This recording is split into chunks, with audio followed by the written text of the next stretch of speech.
It's all about engagement, isn't it? Hello, everyone. But it's not a pantomime.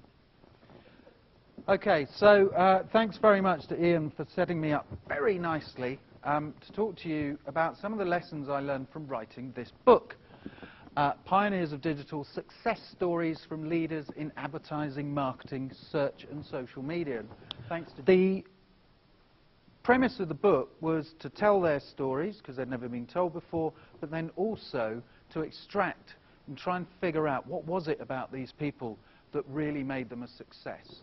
And there are 10 learnings, 10 lessons at the end of the book, and I'm just going to talk about 5 here. The first, which is do not let technology dictate. I think I've been reading a lot recently about strategy, where people talk about the fact that people get too bogged down with tactics. When I see a lot of strategy documents from clients that I take on, it's like, well, this is our strategy. We're going to use YouTube and do this, and then we're going to do this on Facebook. But that's actually looking at the technology and the tactics as opposed to building it back and relating it back to an overall strategy and an overall plan based on your brand and essentially what the outcomes you actually want. So satisfying needs is really, really important. Who here has seen a TED video? Who here has seen more than 20 TED videos? More than 30? 50? More than 60? You don't know? Well, there's someone very confident over there has read more than 60. I'll send you one. She had her hand up confidently the whole time. Oh, there you go. You can share it. All right. Because you've all contributed to TED delivering 1 billion video views online. That's 1 billion, but it nearly didn't happen. Not because of this woman. It happened because of this woman.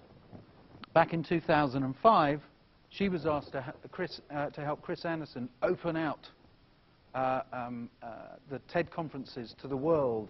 And how was she going to do that? Yes, what do you do when you want mass media? You go to television companies. And she went to television companies and they said, no, that's the worst idea ever. Who is going to want to watch a 20-minute lecture by someone talking about how she had a stroke in the shower? Not really entertainment. We can't really sell advertising against that. So what she did was she thought about, what do people need? YouTube was just coming on. Online video was starting to become easier to do back in those times. She'd started in 1991 as president of the Stanford Press. She'd done some of the very first